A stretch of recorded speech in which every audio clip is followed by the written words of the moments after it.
This is ContactTalkRadio.com. Consciousness in action. And you are taking action into your consciousness by tuning into Contact Talk Radio. And on TuneIn.com, Ping.fm, and Upsnap Mobile. Contact Talk Radio.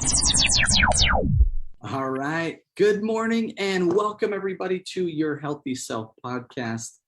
I am Kate Archibald, the host of the day, and join with me the founder of this great podcast and amazing content creator, functional medicine provider, Regan Archibald. Regan, how you doing today? Really good. Yeah, it's September, which is crazy. It is wild. We are 8 months through 2021. That is crazy. It's night St. George this morning. Yesterday, overcast. It was like not over 100 degrees. And this morning it is nice. So finally starting to see a little bit of glimpse of fall here in St. George, which is always, that's always a sweet sign to get out of the blistering heat. Well, before we dive into today's show, want to cover, we had an awesome Health Accelerator course last night. I thought that was really cool. Talked about oxytocin and let's see, it was oxytocin. GABA. So it was oxytocin and GABA. My fascination with oxytocin just like skyrocketed after that conversation. That was really, really cool and insightful. So hopefully everyone, that if you were not involved on our hack or our Health Accelerator course, make sure you register for that. Go to acueastwest.com/hack. And you can register for that. Challenge this week is increase your oxytocin, and you can do that by like falling in love again, really creating some appreciation and more affinity for your partner, loved one. It could be a dog, it could be yourself. I really like that concept, Reagan. So, oh, nice. Anne's putting some stuff in the chat box. So she hugged her boyfriend right after the call and told him that was her homework assignment. Love that. Nice. It's a good excuse to give people some hugs. So it's a good way to raise your oxytocin. Also, our sponsor for this show, as the usual, is The Smart Medicine. Go to thesmartmedicine.com. You can get some really good brain food, Intergenius. You can also boost your immune system and your stem cell proliferation with Stem Boost. So go check those out at thesmartmedicine.com.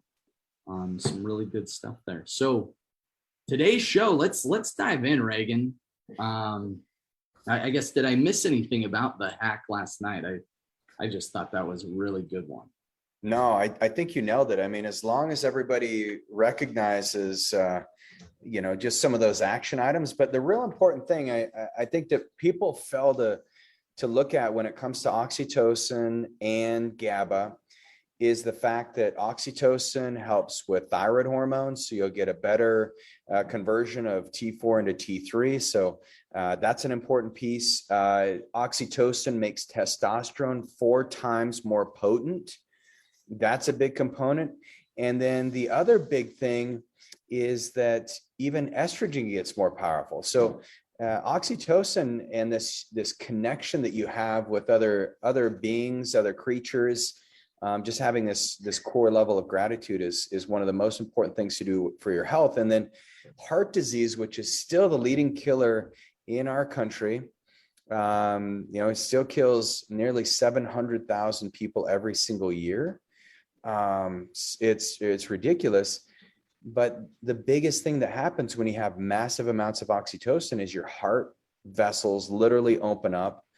And what we learned yesterday is oxytocin helps new stem cells grow into that cardiac tissue that's been damaged. So if you want to have a young, healthy heart, then give someone a hug today. So that's a big piece of it. And that's kind of what we're going to be talking about today. We're going to talk about this epic process that we have whenever a patient comes into the clinic. We look at the causative factors. So I've got a little graph I'm going to share with you guys today. And then we're also going to be talking on the emotional side about how you can refill your neurotransmitters and just get your brain back online. So just, from a perspective from each one of you, how many of you have ever looked at, your brain as a pharmacy, or your brain as having this capability of producing and manufacturing all the great chemicals you need?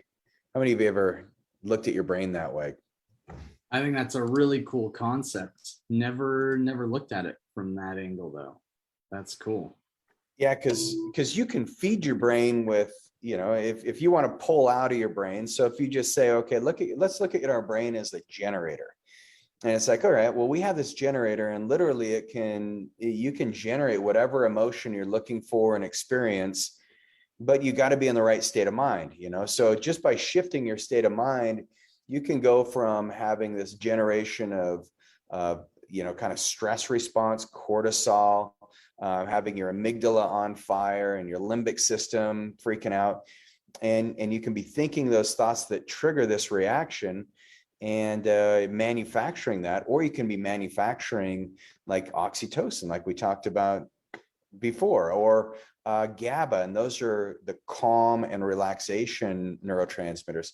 Or you manufacture dopamine. You say, man, I have really accomplished a lot of great things in life. And I think every single one of you, if you look back and you say, okay, what are some of those great things I've accomplished throughout the course of my life?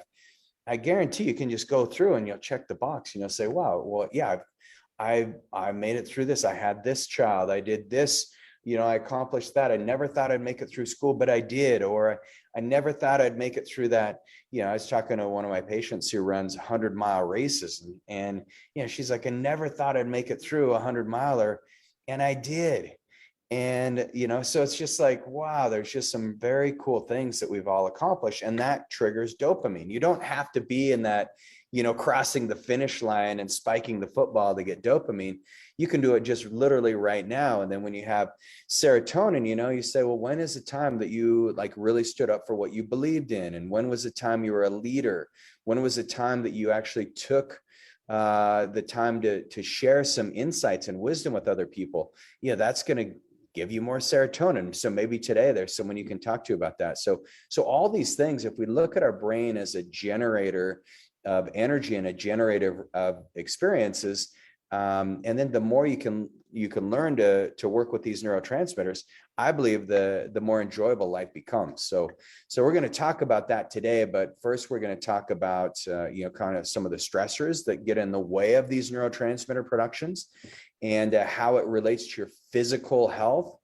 And then I'm going to share with you just some basic labs that I believe every single one of us need to be running on a regular basis, so that we know where we stand. Because you can do all the work you want from a mindset stage and a psychological stage, but until you address that physiology, and if you don't have the right raw materials to make these neurotransmitters, it's going to be hard. It's hard for a lab, or it's hard for a manufacturing plant to generate a new car if it doesn't have the parts, right? I mean, this is what Tesla, they ran into. They just, oh no, we don't have enough batteries. And so then they had to create a huge battery operation plant, outside of Fallon, Nevada, in a place called Fernley. And so they got a massive plant out there. So what do you think about that, Cade? We'll figure out how to create our batteries, and then we'll show the raw material. I'll do a little functional medicine today, and then we'll go through kind of the EPIC process and things, the mistakes people make when they're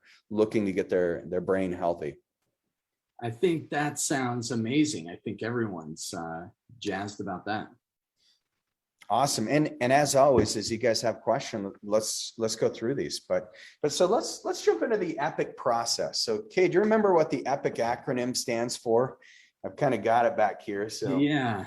So EPIC, this stands for all the 4 major inflammatory causes or stressors on the body. So you have environmental, you have let's see.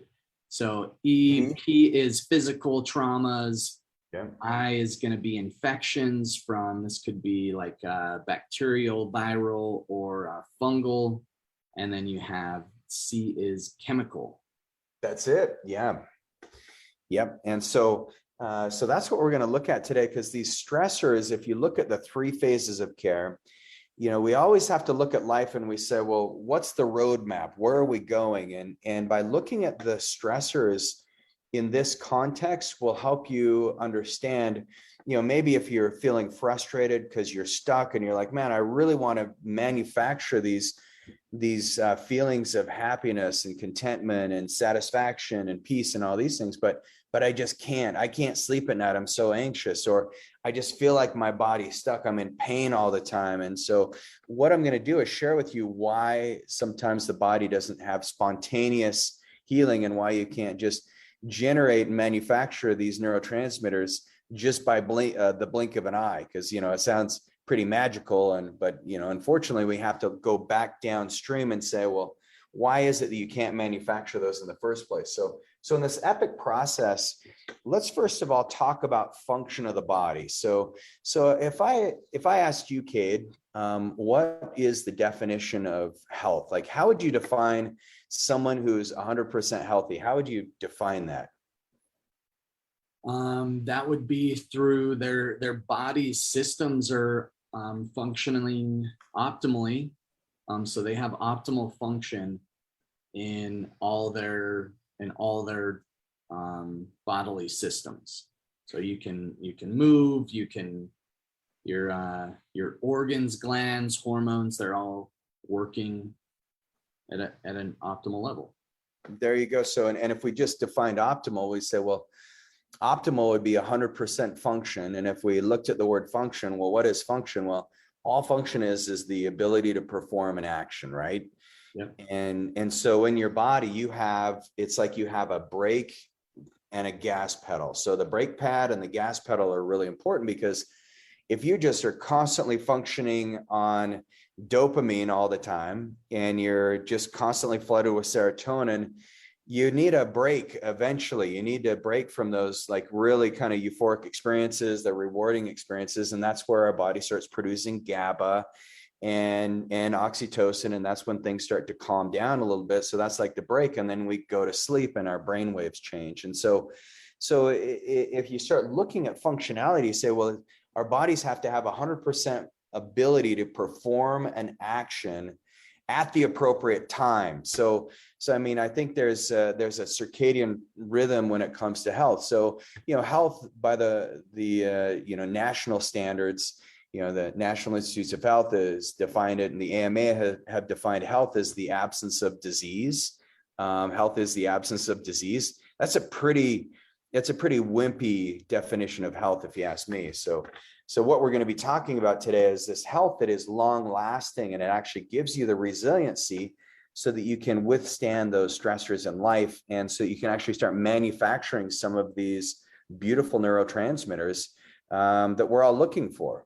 And we'll share with you some peptides. We'll share with you some ways that you can help fuel that manufacturing plant in between your ears today. But the first thing that happens is your body, if you look at a graph, and at the top of the graph, you have 100% function. The bottom of the graph is 0%. 0% function, what would you say if someone was functioning at 0%, they'd have to be what, Cade? They'd probably be dead. Yeah, dead. Yeah, no ability to perform any actions, like, so that. Or I guess it could be like vegetable state. Yeah, but they're still performing actions. I mean, just for the human body to be alive the trillions of interactions is crazy. So yeah, that's death essentially, or pretty darn close. But our bodies are so resilient that even if we're functioning at like 10% in certain capacities, like you think of cirrhosis of the liver, and our liver can literally be 80 to 90% non-functional, but our bodies can still handle it. Our bodies still circumvene, and we have the ability to live. So it's pretty wild, right? That's why someone who's they're waiting for that liver transplant, they're like, man, I've scarred up the majority of my liver. I'm just waiting to get that new liver in, but we can still live. It's not health though, is it? Exactly. Yeah. And so that's, I think a lot of people, we don't even know there's a problem, because you know, there's a problem before symptoms show up. That liver was problematic well before liver enzymes started elevating and well before someone started noticing some of the symptoms of liver failure. That's right. So if we look at this functionality, and you guys are all like, well, how does this relate to my brain? Well, I can tell you, your brain does not manufacture the neurotransmitters that you want until you have the raw material. So remember, we're going back to the batteries that Tesla, they had a challenge. They had a lot of cars they had to produce, but then they ran out of batteries. And so they said, oh, shoot, this is a problem, because if there's no batteries, we can have the coolest car in the world, but it's not going to drive anywhere. No energy. So if we look at symptoms, you know, throughout life, what happens is we have stressors that build up, and we have things that cause malfunctions in the body. Now, malfunctions are imperceivable. You know, think about some emotional stressors you've had. You know, how many of you have gone through divorces, maybe bankruptcy? You've had stressful jobs. You've put undue stress on yourself about, you know, you look back and you say, that was ridiculous. I was even stressing about that. You know, there's stress in school, there's stress in society to behave a certain way and be a certain way. And all those things, you know, eventually, if we don't have the ability to resolve those stressors, that starts to cause a degradation in our body's overall function. So let's just assume at birth, we're all born with 100% function and we're 100% healthy. And we have all this growth hormone and we have all this oxytocin. We're connected with our mom, and now we're starting to see the world through different eyes. But as we do that, we have great function. But then as we start entering into life starts beating us down. So we have emotional stressors. That's the E in the epic. And the emotional stressors can start getting us closer to symptoms. Now, symptoms, if you define symptoms, you've got to have a loss of about 60 to 70% of function before symptoms show up. So, Cade, when is it that people usually focus on their health? Before symptoms or after? After. Way after, right? It's usually, and even then, you get a little minor symptom, and it's usually like guys are the worst at it. It's like, oh, I think I broke my hip, but I'm gonna walk it off. Like I'm okay. Right. But no, you start noticing symptoms, and it's like, oh, it like comes and goes. It's not a big deal. It's really only a big deal if it's there all the time. Right. And that's severe enough to like raise an alarm. Yeah. And the irony of it is when people wait to do something about their health until they have symptoms, it's like it's already too far gone. Like you've already missed the opportunity to do some real healing. And so now you've got a lot of work to do, a lot of catch-up work. So you know, it's the difference between letting your car run all the way out of gas before you hit the gas station, right? You're out on the freeway and you're like, I think I can go to the next exit. And I think all of us have done that, or maybe it's just me, but you know, you push it too far and then your car runs out of gas and you can literally see the gas station 2 miles ahead. And you're like, why did I do this? You know, what was the point? And so, you know, I remember being stranded in Nephi, and it's the middle of winter and I got my 2 young kids with me, and I'm just like, we ran out of gas and I could literally see the exit ahead. And so, you know, luckily I was able to get some, you know, I can't remember. I called my insurance company, and they sent someone with a gas can.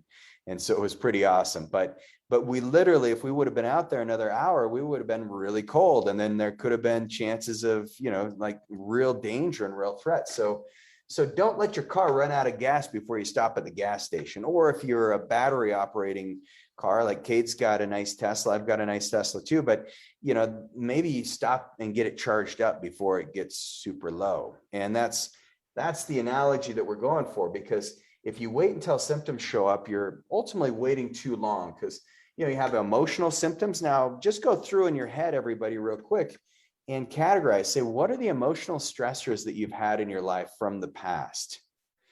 And if you took a minute and just kind of wrote those down, you probably realize that, wow, there's been some big events. I mean, how about puberty? That's an emotional stress, right?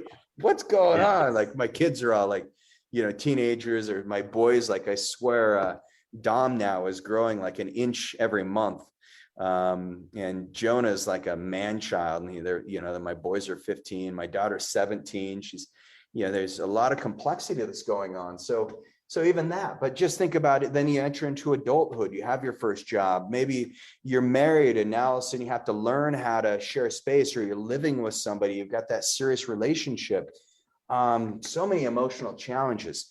The next thing that shows up that starts to minimize our functionality, because remember, we're talking about how can you create the best manufacturing plant so that your brain can be optimized and you can produce oxytocin at will. You can go give someone a hug and boom, you've got it right there. But some of you hug people and there's no oxytocin to be made because you don't have the right manufacturing facilities. Your battery plant's not in operation. So we're going to get that in operation today. But physical. So think about the physical traumas you've had. All those small accidents build up. It's like death by 1,000 cuts. Yesterday I saw a patient and her shoulder's totally locked up. And you can see where her clavicle had been displaced because she was in the military and had to carry, I think it was a 40-pound pack for 70 miles over the course of like 3 days or something. And it ended up separating her shoulder. And, she's looking at it and she doesn't have full range of motion. And she really wants to do all these things from a physical fitness perspective. But unfortunately, she had damaged her whole anatomy and had let that go for far too long. And so now it's like, well, let's see what we can do with regenerative medicine. Fortunately, there's some amazing treatments that we have available with peptide therapy, with some of the tissue allografts that cause stem cells to proliferate. That's been incredible. And so we can help her. But those physical traumas over time, if you think about headaches, if any of you get headaches, once again, oxytocin is a really good treatment strategy for headaches. But headaches can show up because you start getting a little bit of tension in your neck, a little bit more. Now you got tech neck because your head's always down looking at your phone, or you're driving, your head's forward because the traffic's freaking you out and you have a long commute or whatever it might be. But the symptoms will show up once those traumas drop below, remember, about 60%, 60 to 70% loss of function. And remember, function is the ability to perform an action. So once you lose 60 to 70% of function, then your body starts to show up with symptoms like pain. And that's pretty dangerous because pain, if you look at it, one of our big purposes and our mission, one of the reasons we exist as an organization is we want to end pain and chronic disease. And that's, it's a bold statement because we have an opiate crisis in our country right now. And one of the reasons we're in an opiate crisis is because people don't know where to find solutions for pain. And so how many of you, we've been able to help you in a substantial way get rid of, some of these pain conditions you've got, and so hopefully if we've been able to do that, now you're starting to see that, once, just because your symptoms are gone and you're like, oh, I no longer have pain, I'm pain-free, but remember, we've got a lot of work to do to get you back to optimal function. So if your goal is to be functioning at 100%, just because your symptoms are being resolved, it doesn't mean you're out of the woods. And so Cade, like in your back, for example, Cade broke his thoracic spine. Man, that was, let's see, that's been 2004. Is that when you broke it, or 2005? Yeah, I think it was 2006, actually. Yeah. 2006. So still that's 15 years right there since you broke it. So if you look at that, like, yeah, you finally did some regenerative medicine when you got the stem cells activated and you just got your body to heal. But it's still something. Could you damage it again? I mean, would you say it's at 100%? Yeah, I'd probably say maybe it's like 80%. Right. I never noticed it, but I've like snowboarding, I've done a few things and landed the wrong way, and it's causes some, I notice the pain coming back every once in a while if I don't take care of it. Yeah, if you don't take care of it, and that's the thing, is everybody has a weak link. And so, we've all been injured. Some of you maybe more than others. And I know, Cade, you've got your fair share of injuries. I've had my fair share, which is why I've had stem cell therapy 21 times for various reasons. And, but it's been an amazing thing because it's gotten my pain levels where, like Kate said, I would agree. It's, my shoulders, for example, can function around 80%, 100% based on the damage I've done, probably not, but man, 80%, you have full range of motion, your body's super healthy. You can do your pull-ups, your push-ups, you can do whatever you need. But, and that's beautiful. But what most people do is they mistakenly think, okay, now I don't have to do anything about it because I've crossed the finish line. I don't have pain, or I don't have the emotional stress. I was speaking with a gentleman the other day, and he's retired. And I'm like, so how's things emotionally for you? And he's like, well, I really don't have any stress because I've been retired for 5 years and I don't do anything. I said, well, doesn't that kind of stress you out that you don't do anything? And he's like, actually, it's really boring. And that's kind of stressful. So even the stress, if you remove all the emotional triggers, we're still going to have that. So it's something we have to contend with on a day-to-day basis. And so, we did the emotional scan. Let's do a quick physical scan and just take a minute and take a journey into your past and say, where have you suffered some injuries physically? Maybe that's like me. I was wrestling with Cade, and he was 15 and I was 25 and 24, and Cade broke my ribs. And I realized, like, he is a lot stronger than me, even though he's like just this kid. He's strong as hell. And so I learned after about the third time of Cade breaking my ribs, I said, this is going to be something that's detrimental to my future health if I keep wrestling with it. And that was not Cade being mean. It was just Cade putting the hurt on, squeezing me down a little bit. I had to get you back from earlier years. I did put some physical trauma on Cade, so he'll never be 100% based on the amount of times I hung him up on the doorknob by his underwear, right? So, yeah, or threw him into the wall and playing. My underwear have never been the same.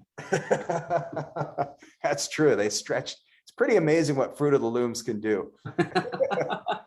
But yeah, so those physical traumas, wrestling with your brothers or sisters, or playing volleyball, diving for the ball, or those automobile accidents, or even, I know a lot of you are cowboys, you've fallen off your horses, it's those small things, the basketball injuries, bumping into people, those breaks we have as a kid, those slowly start to whittle down our functions, just like the emotional stress. If you don't take some time to clear out the emotional energy, you start carrying that baggage, and then pretty soon your functionality drops and you become symptomatic. You end up with anxiety or insomnia, or worse, depression, or you end up with chronic pain. Chronic pain is when you've had something that's lingering for about 12 weeks and it's not going away on its own. And that's chronic pain is a very serious condition because it drains your energy. It's just like now you got the battery that's manufactured, but it's being drained out because you have pain all the time. So you can't drive as far. So let's talk about the third one, or anything else on physical pain. So if you look in your past, we'll just finish that exercise. If you look in your past and you think about all those physical traumas that have shown up, what OSHA shows is that by the age of 13, Cade, we have over 1,000 impacts on the physical body, 1,000. The average person by the age of 13. That's pretty crazy, isn't it? Just little micro accidents. It's wild to think about, but it makes sense. Like you, especially if you're active. Mm-hmm. And I think, and one thing I worry about with kind of the current culture on this new tech world that we live in is, I think that the physical little traumas are probably a lot less with some kids, and it's because they're like frying their dopamine by just focusing on screen time and gaming, whatever. And not to say that that's a horrible thing, but I think everything is good in moderation. Yeah, it seemed like that's the go-to for a lot of kids, is instead of going outside riding a bike. And like my dream day as a kid was like a shovel, some dirt, and my bike. And that I was set. I That's could all you make need. some dirt jumps and a shovel. Yeah, I had a couple of GI Joe guys in my pocket, so I could set them up and kind of play some strategy. But that was the only difference. So man, it's pretty cool, because if you think about that, the traumas that kids have, because video games, it's traumatic if you sit too long, right? It's a different kind of trauma. My kids in school, I'm like, I want you guys in the back of the classroom so you can stand up and move your body as you're learning, and just let your teacher know. Say, hey, I get ants in my pants, and especially for Dom, it's been really good because he can move around. Because once again, that starts to cause physical trauma. We know sitting is the new smoking. If you sit straight for more than 7 hours a day, it's as if you smoke 2 packs of cigarettes a day. So once again, I'm standing right now. I try to stand as often as I can. It's pretty interesting that you bring that up. And then that also fries the emotional capabilities, because a lot of kids, instead of looking out the window, and I tell my kids this all the time, turn off your phones. And then my daughter's like, I'm just listening to music. And I'll tell Zoe, I'm like, just turn off the music. Let's actually have a conversation or drive in silence for a minute and just appreciate nature, because we need so much stimulation for our brain that we forget to look inside of ourselves. And then by looking inside of ourselves, we see the expression of nature and the expression of God and all the creation, which is so beautiful. So let's go to infections. So infections are a big thing, because there's a big infection going around, COVID-19. And I get asked every single day, about the vaccine, and if that's causing, triggering these spike proteins. Are the spike proteins being triggered in an inflammatory perspective and an inflammatory sense, where it actually is causing more infectious trauma to our body because our immune systems are behaving as if we've been infected?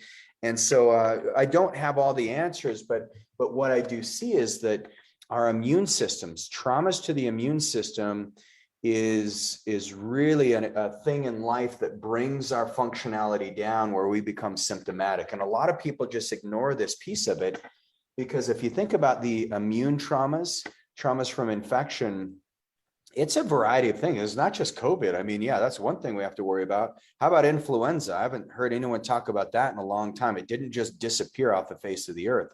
It's still a real thing. The other thing you have to worry about is, what about these long-term viral infections? For those of you that have had mono as a kid, that mono can turn into Epstein-Barr virus or cytomegalovirus virus. That's another big issue that a lot of people have, that just drives down your energy levels. We treat a phenomenal amount of people who have Lyme disease, and that Lyme disease can just harbor in the fatty tissues. And the thing about these lingering infections, and you might find this interesting, Cade, but in Chinese medicine, they call it the Shaoyang level. So even in ancient Chinese culture, 1,600 years ago, they were looking at the body, and they said a certain amount of humans harbor infections that are not at the surface, but they're not deep enough to kill the body and cause it to be super sick. And they call it a Shaoyang sickness. So you can feel it in the pulse. And so I've listened to people's pulses yesterday, and I was able to detect there's 2 patients that I had that had the Shaoyang depletion, the Shaoyang deficiency. And it's really interesting, because then they go back, and that was without me knowing their history. And they go back and they say, well, actually, yes, I had mono when I was a kid. And so that bacterial infection, that mononucleosis, can convert into a viral infection.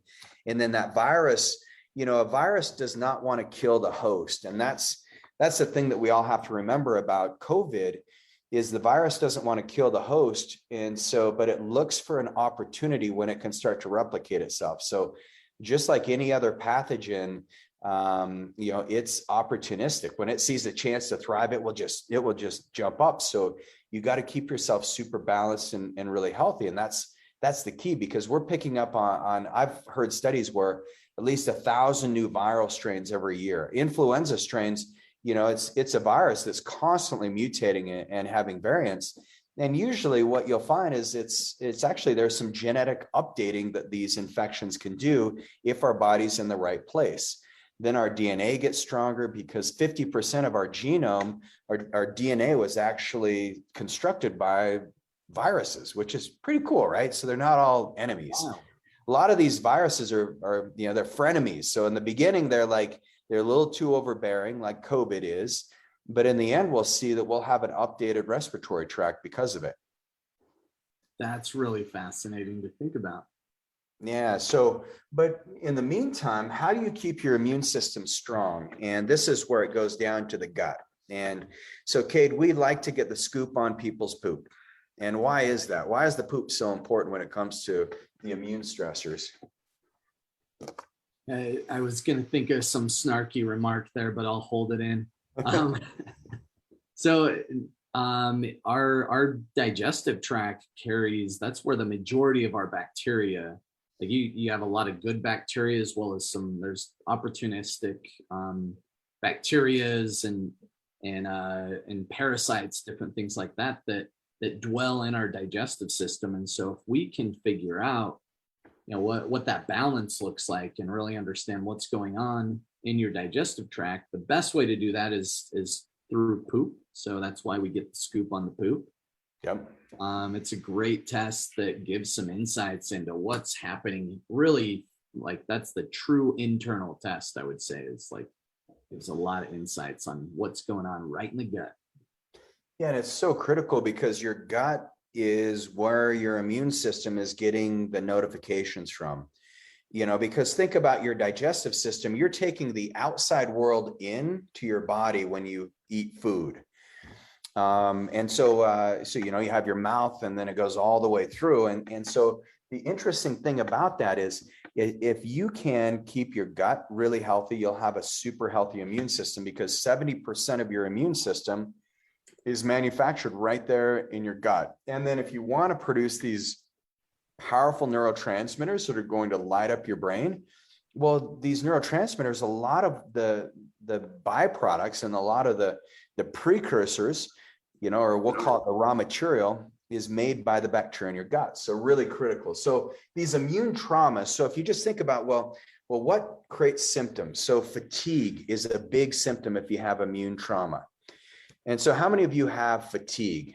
How many of you have just a slight sore throat all the time and you just notice your tonsils are a little swollen? Or maybe you've had your tonsils removed, which brings your functionality down. If you've had your tonsils removed, that's a big assault on the immune system. The other assaults, they can be sometimes being over-vaccinated. As kids right now, I think there's 72 vaccines that are scheduled between 0 and 18. Or maybe it's even 0 and 13. I can't remember that cutoff date. But this vaccine schedule can put undue amounts of stress on the immune system because now the immune system is being introduced to all these pathogens, and that can create some autoimmune reactions where then if you go eat gluten or eat too much sugar or you eat dairy, then your body thinks it's a threat. And then you're like, why am I tired all the time? And why do I have bloating and digestive issues? And some of that can be from the vaccines we got as kids. And I know the vaccine schedule when I was a kid was about a third of what it is today. And then this is just the beginning of, now we're going to have even more campaigns for more vaccines. And that, once again, that can be an immune assault. So we just have to start looking at, some gentle ways of introducing these things into the immune system. Maybe one vaccine every couple of years might be a more appropriate way to do it, but at least we need to start being open to some change in that strategy. I don't think we'd be nearly as susceptible to these new viral strains that are coming in. We wouldn't be in the middle of a pandemic if that was the case. The other thing you want to do on your immune is say, have you had any history of antibiotics? Antibiotics, they go in there and yes, you do not want an infection, and antibiotics literally saved us in World War II. It's not it's not the bullets and the arrows and the swords that killed the soldiers. It was the infections afterwards that knocked them out. And so, the invention of penicillin, amoxicillin, just miracle drugs. And we thought we could conquer the world when we had steroids and antibiotics. But now we've learned that those things, steroids especially, are very hard on the immune system. And they lead to downstream symptoms. So yes, you're taking care of the initial symptom up front. All right, we got rid of your sore throat, but we didn't go to the cause of why, and we never rebuilt the gut after we destroyed everything. So we drop nuclear bombs on people, and then we expect them to be able to bounce back. So that's one of the reasons that we're here talking about functional medicine, is because your symptoms are just a manifestation of an underlying cause and an underlying disease process. So what is that from? Well, is it from emotions, physical traumas, immune traumas?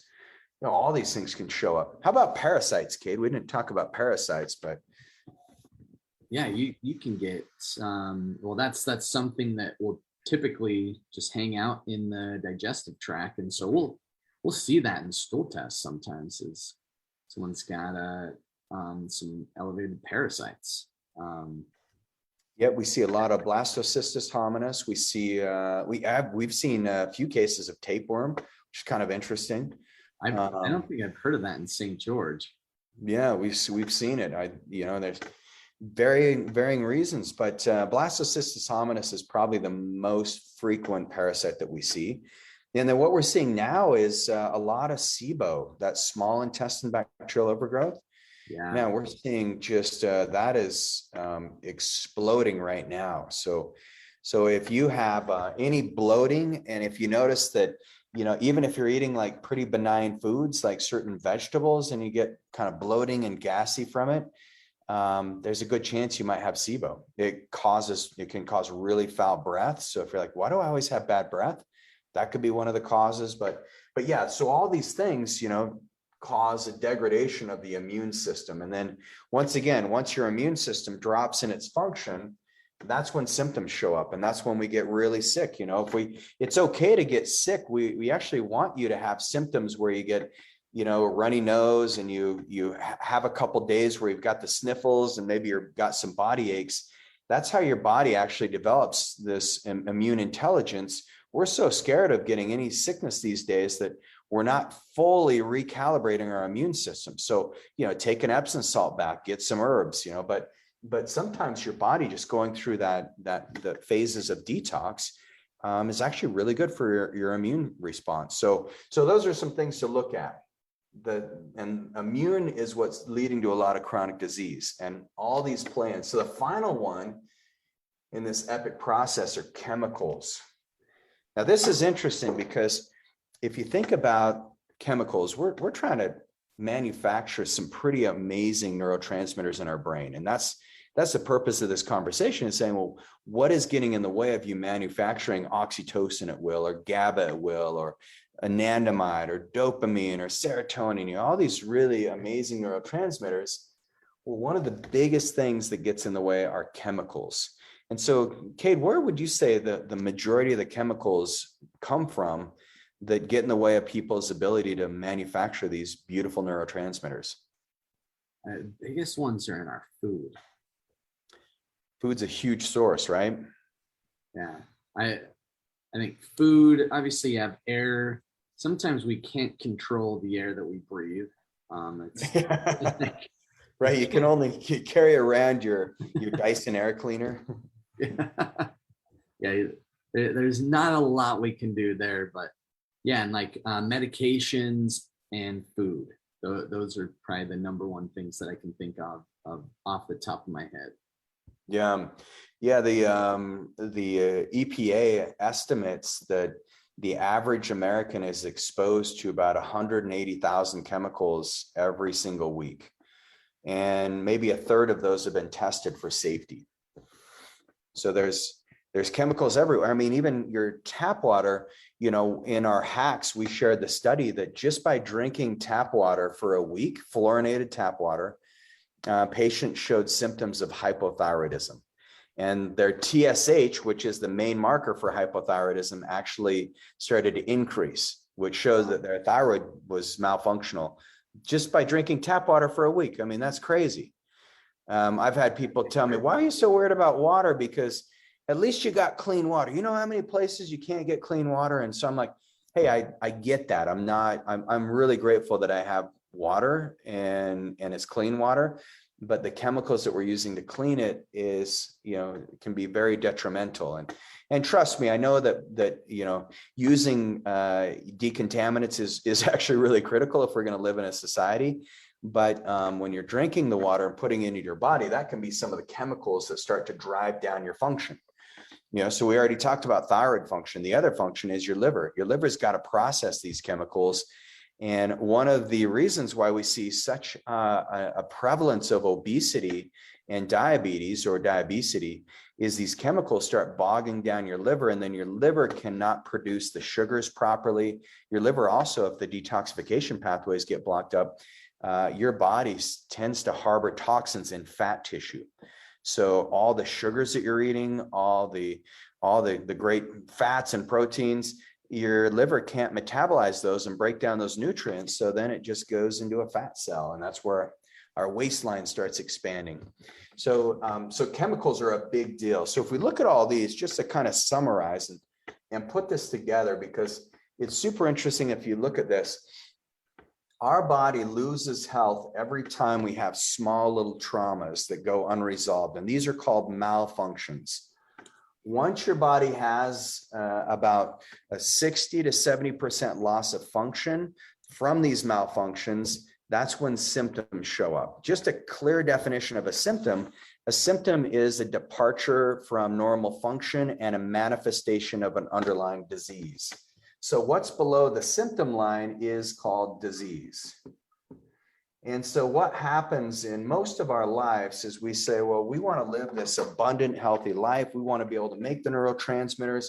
We want to have a super healthy brain and be vibrant, but we have these disease patterns that are showing up. And so one of the things I promised today is I talked to you about functional blood chemistry. So what you can all do is on a regular basis, I think at least every 6 months. And if you're doing peptide therapy with us or any hormone replacement therapy, any regenerative medicine, if you've had knees injected, your back injected recently, you want to get your blood work ran, and do this because it can show you how low the tank is. Because once that gas light goes on, it's too late, right? You're like, oh man, I got 60 miles before the next exit and I only have 30 miles of gas. And so by looking at your functional blood chemistry, we can start to analyze where the drop in function is showing up from all 4 categories. And then we focus on the 5 core pillars of health. So we focus on getting your gut health resolved. So that takes care of that immune side of things. We focus on getting your nutrition corrected, which helps with the chemicals. And by getting better nutrition in, you'll start to notice emotionally you feel better. Physically, your body will move better because your tendons and ligaments, they all need hydration. They all need good food, nourishment. And by the way, whenever you're going for a nutritional protocol, start with hydration first. It's the easiest thing to knock out. If you're getting hydrated, you're 50% of the way there. Then the third pillar of health is where we focus on hormones. So we're actually using peptides like IGF-1, CJC 1295, ipamorelin, other peptides like epitalin, a variety of PT141. These things all activate certain hormonal pathways in the body. One of the beautiful peptides that we talked about last night was Selenk, which Selenk has antiviral properties. So especially for people who have lost their sense of smell or taste, we've found this to be an effective peptide for that. But the other thing that you'll see is that Selenk is actually really good for GABA and good for oxytocin. So it helps you feel connected. It's an anxiolytic, which means it helps remove anxiety. So you can use those things to help improve your body's overall functionality. And then the 4th pillar of health is movement. And so once again, when you go look at physical traumas, how many of you have areas of your body that are stuck, that aren't moving?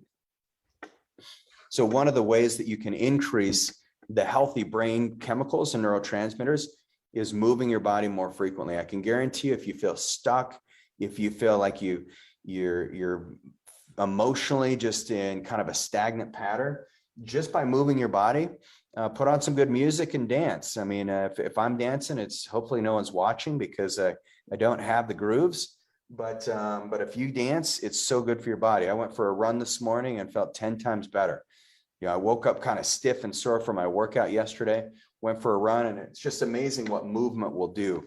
And then the fifth pillar of health is the brain health.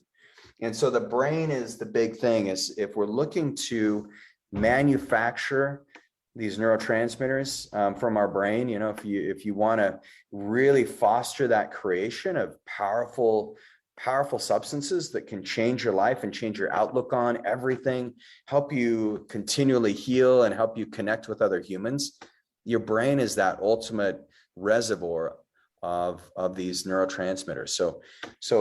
But in order to get access to those, once again, this is our battery making plant. So Cade, we got to remove a bunch of these things in that phase 1 of care.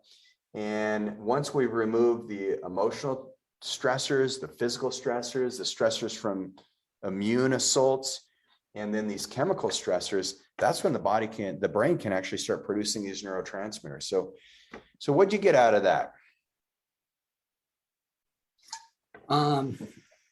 Our body, whether it's our brain or any other system, it all comes down to those 4 key pieces with emotional stress, physical, immune, and chemical. And so if we can figure out a way to optimize and reduce, you're never going to have a perfect stress-free life. I think that'd be boring and not very exciting.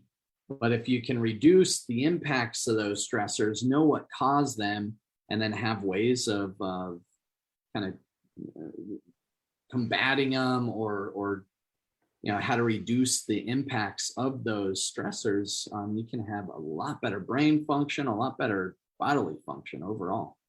Yeah, and it's pretty amazing. So just remember in summary, if you look at how the body functions, symptoms are the very last thing to show up. That shows you've got a disease pattern already built. You can detect this easier by doing a blood lab. A functional blood chemistry profile will show you everything that's going on from a lack of balance perspective. And then just because symptoms are gone, that doesn't mean you're clear. Just because you have a lack of any symptoms and you feel great, it doesn't mean that you haven't had traumas throughout life that build on. And by the way, the older we get, the more these traumas start showing up. Our bodies, we lose growth hormone by, at least by the age of 40, we've lost about 50% of growth hormone, which helps us, our body continually heal. So you've got to replenish some of these reserves.